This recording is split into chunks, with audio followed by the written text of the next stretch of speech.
দেখুন, গতকাল রাত্রে হঠাৎ রাত্রি প্রায় 1:30টার সময় আমাদের 3 নম্বর মণ্ডলের কুসুমদা 1 নম্বর অঞ্চলের দুজন ভারতীয় জনতা পার্টির কার্যকর্তাকে তুলে নেওয়া হয়।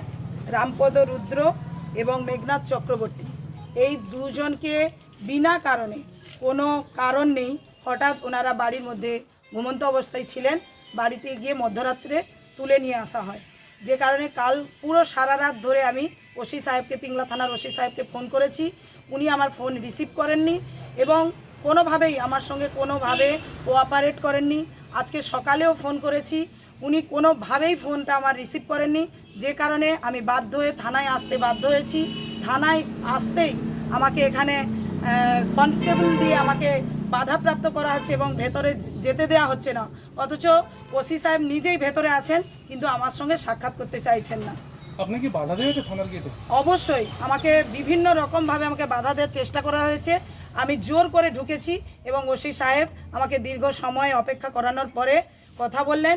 উনি পুরো মিথ্যে অভিযোগ আনছেন যে উনি এই দুজন ছেলে নাকি মহিলা কনস্টেবলকে কোনো সময় মেরেছিল।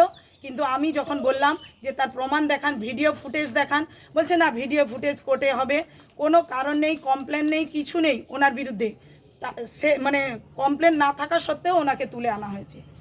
এখন কি বলতে চেয়েছেন? কথা বললেন তো আপনি? হ্যাঁ, উনি বলছেন না আমাদের এখানে করার কিছু নেই, আপনি কোর্টে যান, কোর্ট থেকে জামিন করান, কোর্টের সঙ্গে কথা বলুন। গ্রেপ্তার হয়েছে?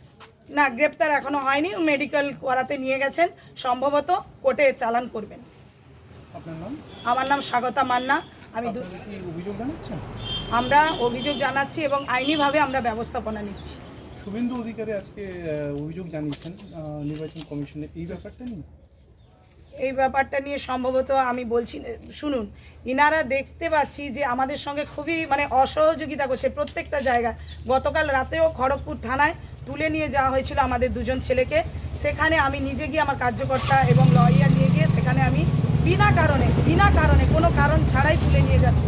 এটাই এনাদের তৃণমূলে তাবেদারি করছে, আর কিছু নয়। মানুষের পাশে থাকছে না, বিপদে আপদে নেই, কিন্তু তৃণমূলের ছত্রছায়ায় এনারা বেড়ে উঠছেন। এনারা তৃণমূলে চামচাগিরি করছেন, এটাই এনাদের কাজ। Thank you.